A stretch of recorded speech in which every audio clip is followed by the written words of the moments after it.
Al-Fatihah.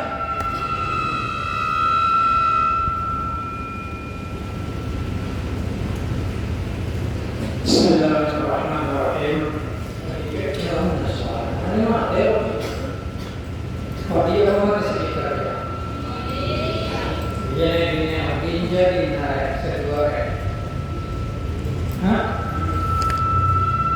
Bismillahirrahmanirrahim. Agak dikit jauh soal. Ada berarti berbeda sedikit dalam kita kemarin. Menjadi sedikit itu tinggal kuat. Mati kan. Bismillahirrahmanirrahim. Inna khairal hadis kitabullah. Khairul huda Muhammad Rasulullah sallallahu alaihi wasallam. Wa syarrul umur muhdatsatuha. Fakul muhdatsatin bid'ah, fakul bid'atin dhalalah, wa kullu dhalalatin finnar. Bismillahirrahmanirrahim. Gagu karawatil hadis. Tadi itu menerangkan makruh ngomong-ngomong pada isya yang selesai sholat isya al-akhir akhir. Bismillahirrahmanirrahim. Wal quratu utai kebiasaan bihi halaman iki apa? Iku al-hadisu ngomong alladzi kan yakunu kana apa hadis iku munggahan yang menandakan fikir hadal waktu yang dalam sehari-hari iki lawatu afiruhu lakukan ngelakoni al-hadis watarkuhu lan ninggal al-hadis iku sawa'ul foto amal hadis sumaku anakul utawi ngomong-ngomong al-muharram kang den haramakan al-makruh atau den makruhkan fikir hadal waktu yang dalam sehari-hari iki lawatu bahwa maka utawi al-hadisul muharram fi hadhil waqt ing dalem iki waktu iku asyaddu banget apane tahriman keharamane wa karahatan lan kemakruhane. Wa amal hadisul anapun utawi ngomong-ngomong fil khair ing dalem kebagusan kan dzakaratil ilmi kaya ngiling-ngilingi ilmu wa hikayati sholihin lan nyritakaken critane wong saleh pemakarimil akhlak lan ngajari pira-pira kemuliaan akhlak wal hadis lan ngomong-ngomong adoi sertane tamu gayo te tamu wa ma talibi hajatin lan sertane wong kang nyupri hajat ora hidali kalan kepadane kabeh pala karo batama kula apa kemakruhan iku wujud fihi ing dalam hadis bal-balik buah utawi hadis iku mustahab dari sunat akan kadalan iku kaya mengkono al-hadis fil hajat al-hadis fil khair al-hadisu utawi ngomong-ngomong liudrin krana udur wa aridin lan barang kang butuh kang metu pala karohat amakoran apa kemakruhan iku maujud fihi ing dalam al-hadis. Maka tadahurat lan teman-teman nyoto wal hadis berapa hadis sahih atau kang sahih ala kulli ma atas sabar dekat tukang nutur iso ilmu. Bismillahirrahmanirrahim. An Abi Bakar radhiyallahu anhu. Ana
akhbiruni fa inna ala ra'si mi'ati sanatin moko saktuhune iku tetep ing atase pucuke 100 tahun.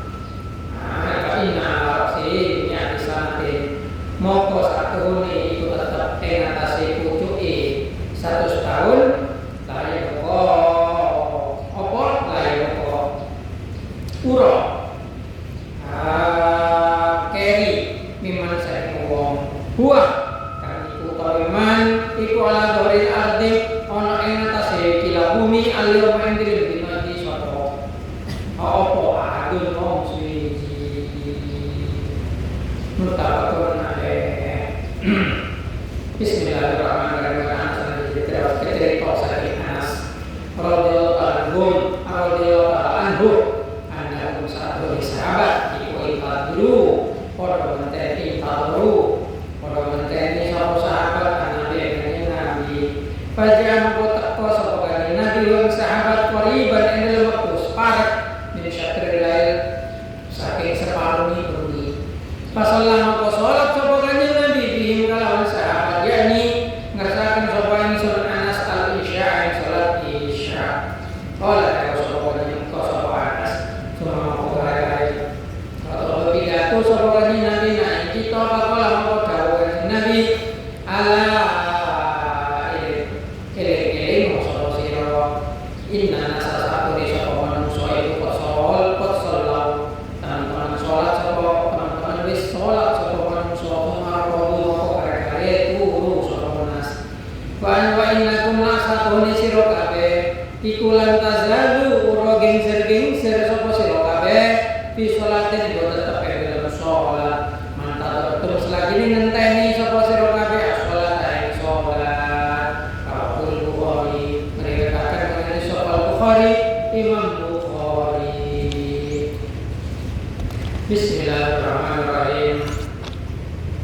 Dari setiap kegiatan yang mulai kami waktu termasuk ngaji Riyadhus Shalihin ngaji hadis-hadis Riyadhus Shalihin ini adalah hadis-hadis yang biasa dibuat untuk ceramah pidato dan pidato dakwah. Satu hadis itu sudah bisa dibuat untuk ceramah ya harus dihafalkan. Kalau mau ceramah itu dihafalkan hadisnya dan dipahami hadisnya. Kalau ngerti waktu paham tidak sampai ngerti separuh, karena hadis itu kalau dipahami separuh-separuh nanti hukum yang berlaku atau hukum yang disimpulkan itu tidak lengkap, separuh-separuh juga.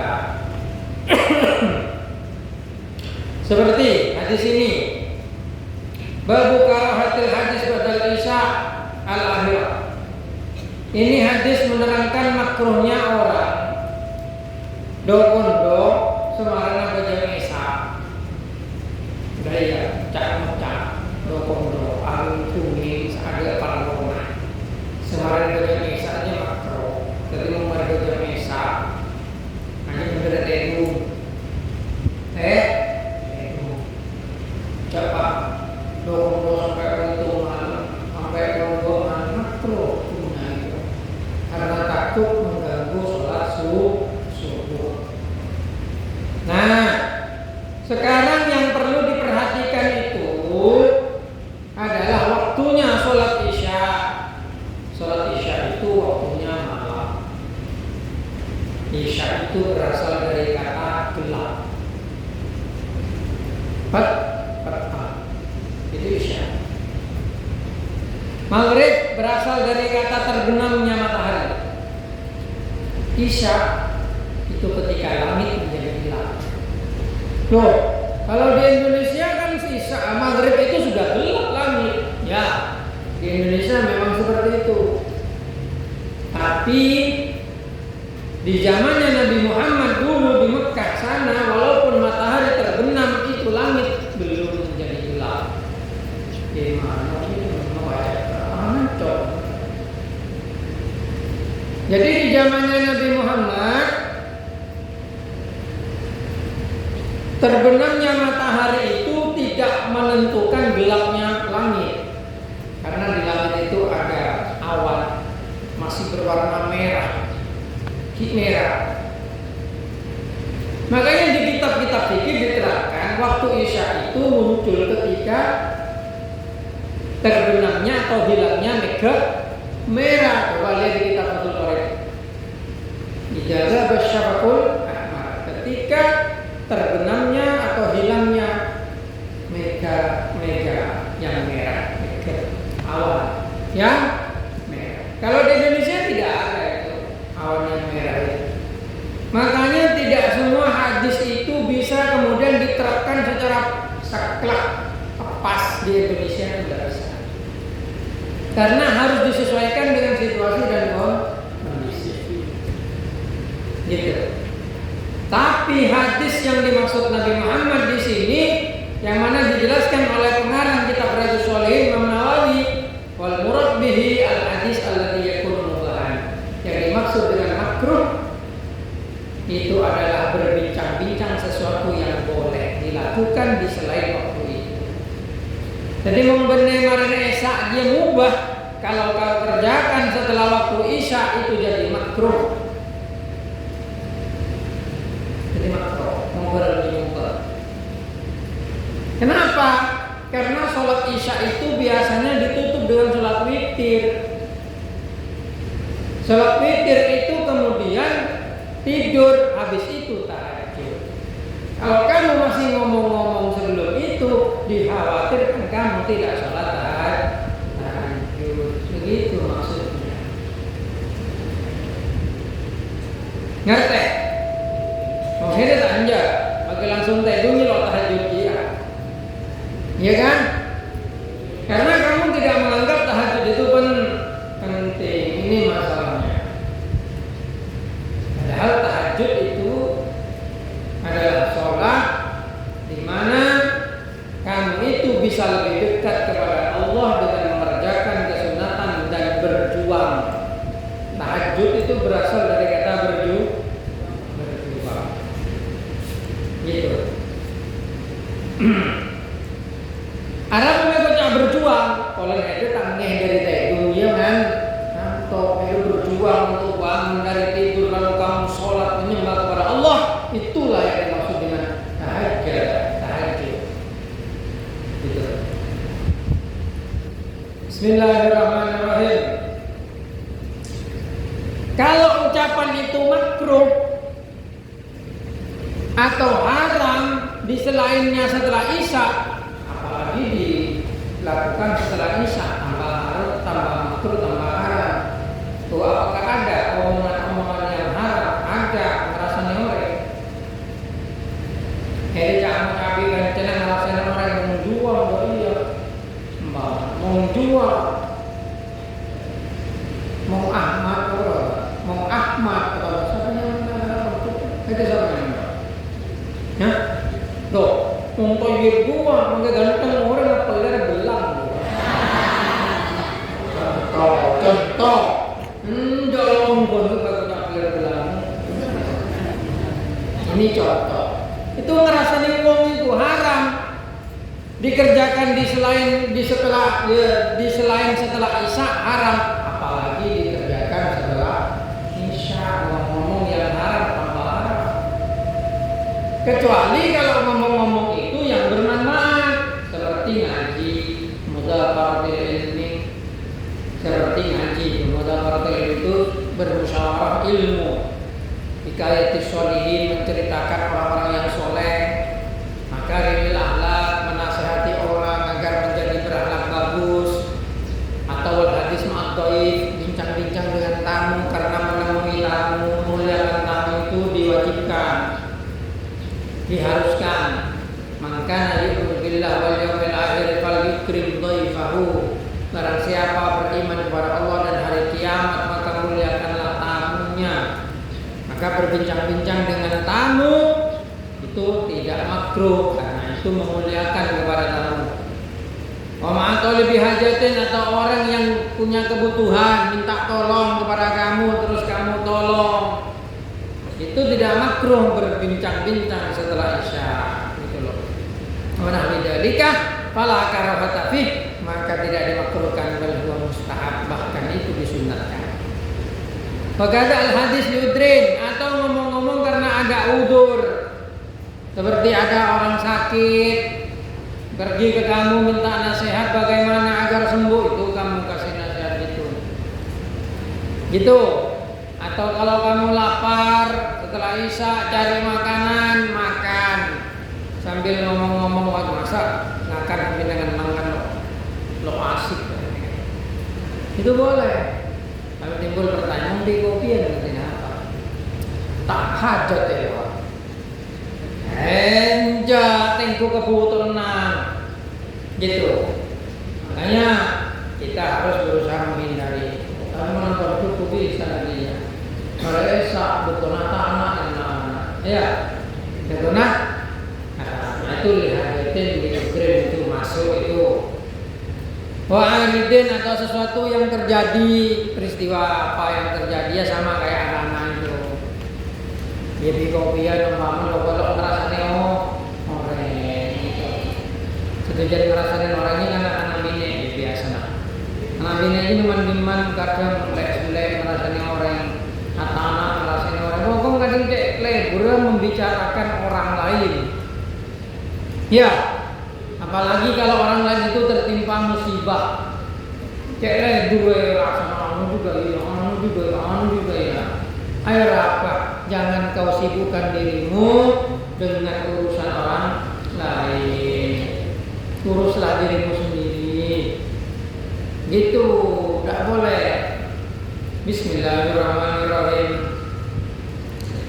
Kemudian selanjutnya di sini dijelaskan juga bahwasanya diceritakan dari Abi Barzah bahwasanya Rasulullah SAW itu tidak senang tidur sebelum isya dan tidak senang do-kondo yang lengkap do-kondo yang respojo torjator ya, dan bahasa Indo berbincang-bincang setelah isya.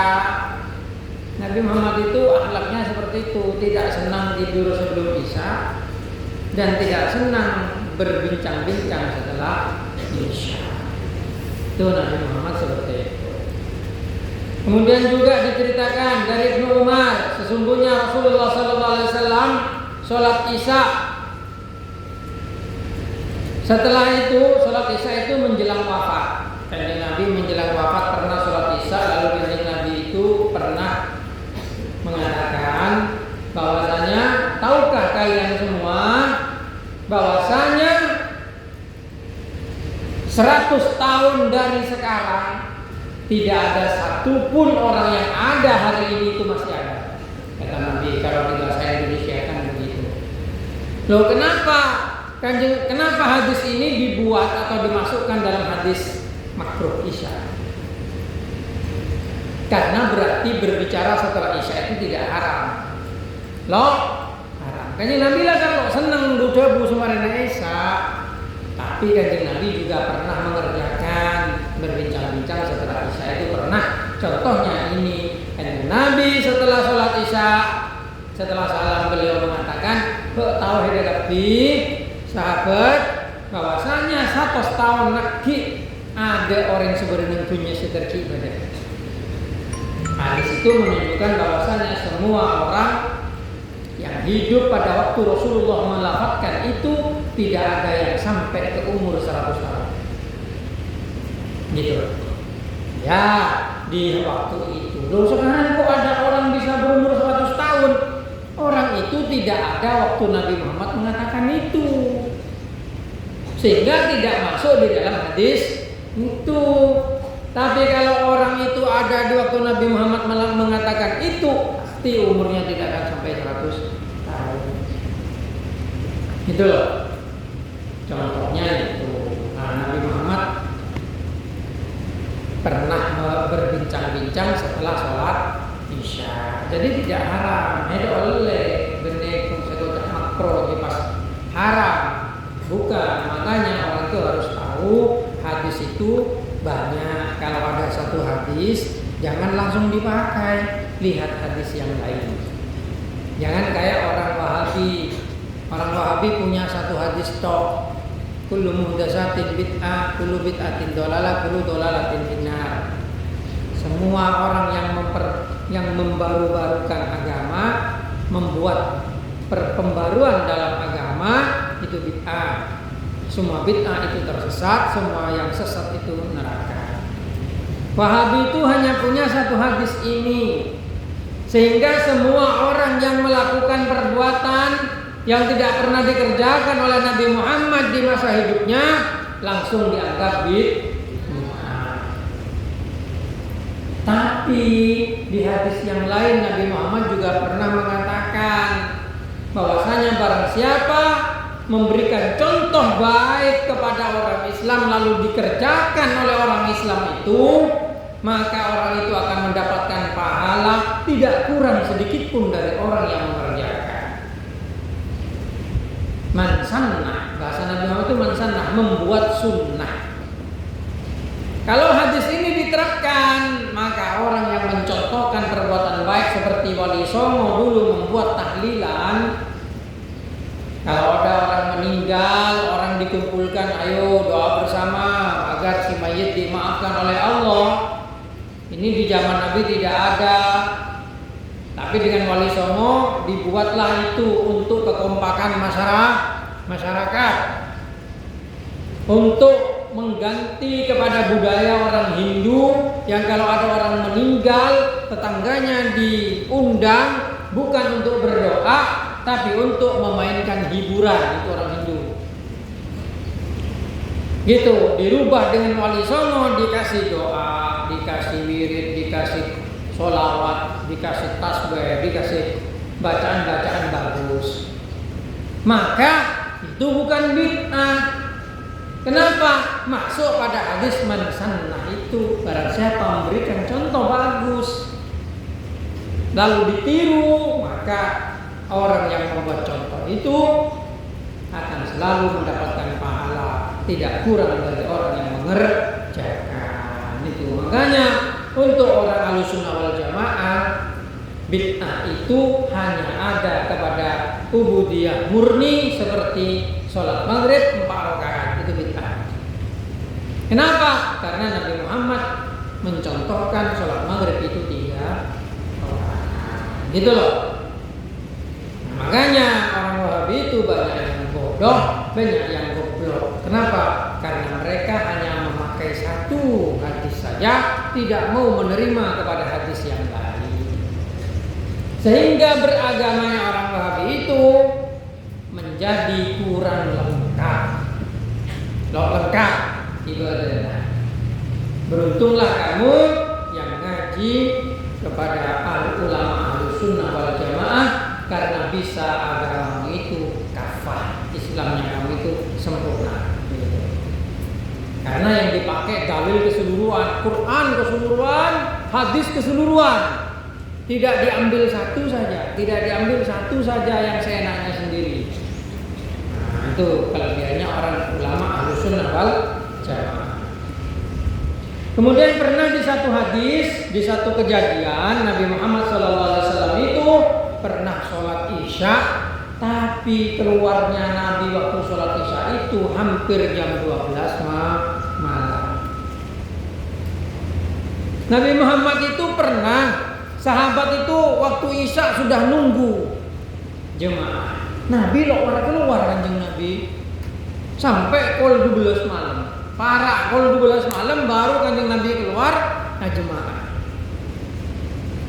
Lalu setelah itu kanjeng Nabi salam, kanjeng Nabi bersabda,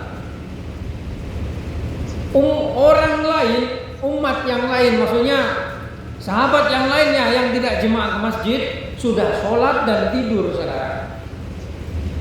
Kamu yang nunggu ini loh, tidak henti-hentinya berada dalam pahalanya sholat selama kamu masih menunggu sholat jemaah ini. Kata Nabi Muhammad. Tujuannya apa? Kanjeng Nabi menghibur kepada para sahabat seterlalu abid aden teh. Jadi orang ada entek bojong jemaah. Jangan nak walaupun kilo apa jong jemaah, kencur pada bi orang sa apa jong jemaah terus-terusan sampai abang apa jemaah. Coba dipikir dari hadis ini hikmahnya apa? Yang pertama, orang sholat isya sampai hampir tengah malam itu boleh. Enggak harus adzan Allahu Akbar langsung aku tuh. Tidak harus seperti itu. Ini hikmah. Seandainya Nabi Muhammad tidak pernah keluar telat seperti ini, maka orang sholat isya itu waktunya ya singkat. Ngerti? Hikmahnya apa? Untuk orang yang waktu-waktu isya masih kerja, alakoh. Tidak sempat keluar dari pekerjaannya, maka dia masih punya kesempatan sholat isya sampai nanti menjelang tengah malam. Itu hikmah. Kemudian yang kedua, menceritakan betapa setianya sahabat menunggu jamaah bersama Rasulullah. Hebat. Kadang mulai kesuwen apa jauh lebih dia.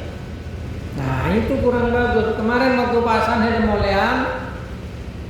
Heda terawih nyari secepat apa seabid?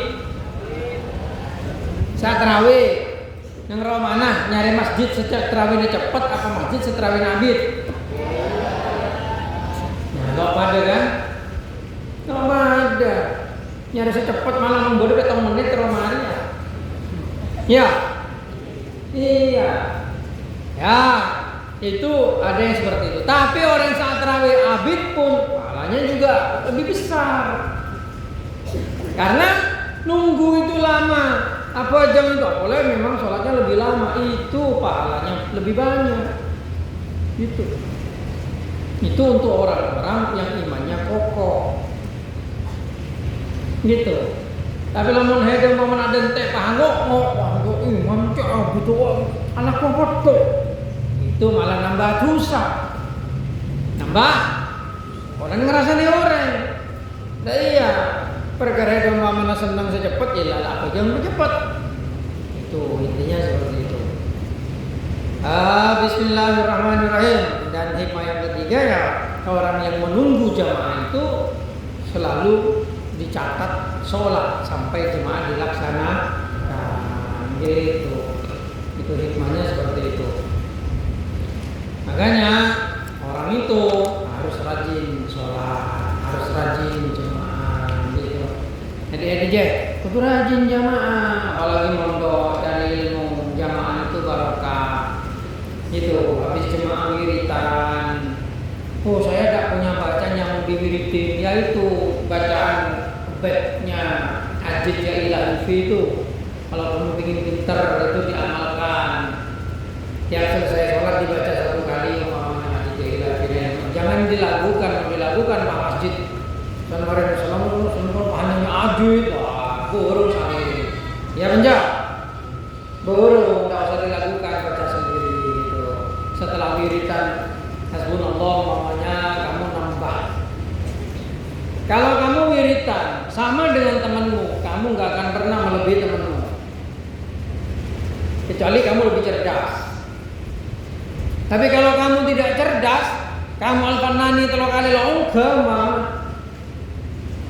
maka amalkan ajid ya ilahi itu. Satu kali setiap selesai sholat tuh, 5 kali dalam sehari berarti. Maka hede bakal mengejar ketinggalan dari temanmu, kamu akan bertambah cerdas, kamu akan semakin gampang menghafal. Dan yang paling penting, kamu akan menjadi semakin ganteng dan semakin cantik. Karena di bed itu ada. Kalau diamalkan itu kamu disenangi semua orang, bahkan hewan pun tunduk ke kamu. Gitu.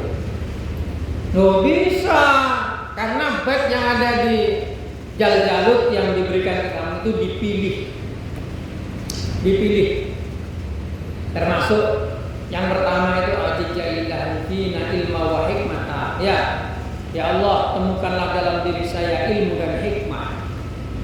Fatahhir bihi qalbi, sucikan hati saya minarijisi dari segala kotoran wal galat dan kelalaian. Kalau diamalkan itu, kamu akan punya ilmu tanpa belajar alias ilmu laduni. dan hatimu akan bersih dari kotor dan kekeliruan. Tuh khasiatnya. Ya. Setelah itu apa? Nomor 2. Wazidni ya. Wazidni yakinan sabitan bika wasiko. Tambahkan dalam hati saya keyakinan sabitan yang tetap, jangan goyahkan keimanan saya. Gitu. Terus? Hah? Iya, maran bika wasiko. Nah, bihaki kaya. Nah, dengan menggunakan asmaul husna ya aku. Ya aku itu asmaul husna. Al-umur tayassarat, semua perkara menjadi mudah. Itu kalau kamu amalkan. Nah, kalau kamu ngomong di depan orang yang mendengar itu mantap. Dan apapun yang kamu omongkan dengan orang dianggap benar. Dan semua perkara menjadi gampang. Tuh hasilnya. Maka jangan diremehkan amalan jal-jalut itu. Kalau tidak percaya coba dikerjakan 40 hari saja. 40 hari coba. Gak usah puasa, baca tiap hari 1 kali, tiap selesai sholat 1 kali. Nanti kamu al-Fanani kan langsung lulus. Alfiyah baca 2 kali hafal. Ngerjakan falak mau pusing keret langsung. Itu hasilnya bacaan yang diberikan ke kamu untuk dibaca. Tapi di sini dibaca seminggu sekali ya. Nah, coba desa merasa bodoh. Hei kau yang merasa bodoh, kerjakan amalan itu. Amalan itu dulu dibuat oleh pendiri Pondok Pesantren Darul Hikmah. Diambilkan dari kitab-kitab yang lain, ilmu jal-jalut namanya. Yang setiap bait mengandung khasiat. Setiap bait bisa punya khasiat tersendiri. Gitu. Bahkan bisa membuat kamu menjadi lebih cantik atau lebih ganteng. Gitu. Iya, sejeleng bisa ke teleponing. Benih tadi koning, mau tadi koning apa? Oh bener, pagi jeleng agak di koning, agak di manis deh. Sekoning, koningnya bagus, benih koning tay. Yang pakai koning mau menjijikan gitu. Oh sandi sake, bocah bisa beres. Gitu. Itu amalan aku itu. Gitu. Iya, malah ada dulu Pak Polo tuh. Yang bodoh bisa pintar. Rata-rata anak yang puasa 41 hari jal-jalut itu sekarang jadi orang kaya. Saya lihat itu, oh ini dulu puasa 41 hari, soki. Oh ini dulu puasa, sekarang kaya, soki. Itu kelebihannya amalan yang diberikan ke kamu itu. Amalkan itu doa. Allah Ta'ala tidak pernah melarang kita berdoa apa saja, dan doa itu dibuat oleh waliullah. Single semanti.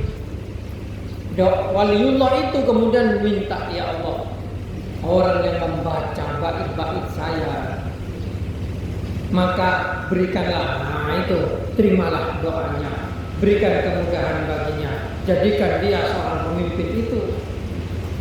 Sama seperti kitab Alfiyah. Orang yang pernah hafal Alfiyah Ibnu Malik walaupun tidak mengerti semuanya, biasanya dengan Allah diberi kesuksesan. Kitab Alfiyah Ibnu Malik itu cukup hafal dong, soki. Kalau tidak percaya buktikan. Apalagi kalau mengerti artinya, kamu jadi ulama yang dimuliakan. Dan kamu juga punya harta yang tidak akan habis meskipun dimakan seluruh keturunanmu itu. Itu khasiatnya kitab Al-Fiyah. Karena yang ngarang itu yang ampuh itu. Maka nama lakin dia. Jadi kedepannya ini akan aktif seperti biasa. Ayo ngaji. Tujuan kamu mondok ngaji. Loh, untuk apa ngaji? Agar kamu tidak bodoh, agar kamu tahu, agar kamu tahu betapa enaknya orang yang tahu dan betapa ruginya orang yang tidak tahu. Contohnya contoh itu. Berdekoki ngebei cocon. Nah ya, ganteng cocon dia. Sabak nang ada puding, ganteng. Nah ya, sesitung tahu. Cak tepak ngebei cocon gila gua, koki gila jo ngalak payana ajem, campur lagi ke dalam jajan dia. Campur lagi dikit. Coba orang yang tidak tahu gimana? Karena bagus, karena bentuknya bagus menggiurkan makan. Tapi kamu yang tahu bahwa di situ ada tae, makan. Makan enggak? Enggak. Itu gunanya tahu. Gunanya tahu. Iya mungkin manco, tidak berakibat apa-apa, membaigol. Cek campur lagi ke jajan, memang mati bahaya, ya apa enggak? Makanya jadilah orang yang tahu. Jangan jadi orang yang tidak tahu. Orang tahu, bahasa Arabnya tahu apa? Alim. Orang yang tahu. Jangan jadi orang jahil, orang bodoh. Gitu. Jadi kamu mondok itu karena ingin menjadi orang yang tahu, terutama tahu masalah agama. Dengan tahu kamu bisa selamat. Dengan tahu kamu bisa mendaki lebih tinggi dalam hidup. Allah Ta'ala berfirman dalam Al-Quran, yarfa'illahu alladziina aamanu minkum walladziina utul ilma darajat. Allah akan mengangkat orang-orang yang beriman dari kamu dan mereka yang diberikan ilmu dengan beberapa derajat. Jadi kalau kamu ingin waktu kamu hidup di masyarakat besok kamu itu punya derajat yang tinggi, punya harta yang banyak, kehidupan yang bagus, maka carilah dengan ilmu. Imam Syafi'i berkata, man arada dunya fa'alaihi bil ilmi. Kalau siapapun ingin dunia, capailah dengan ilmu. Wa man arada al akhirah fa'alaihi bil ilmi. Kalau ingin akhirat, capai dengan ilmu. Wa man arada huma ma'an fa'alaihi bil ilmi. Dan barang siapa ingin kedua-duanya, maka capailah dengan ilmu. Itu ada dalam kitab Ta'limul Muta'allim. Ya, itu saja. Al-Fatihah.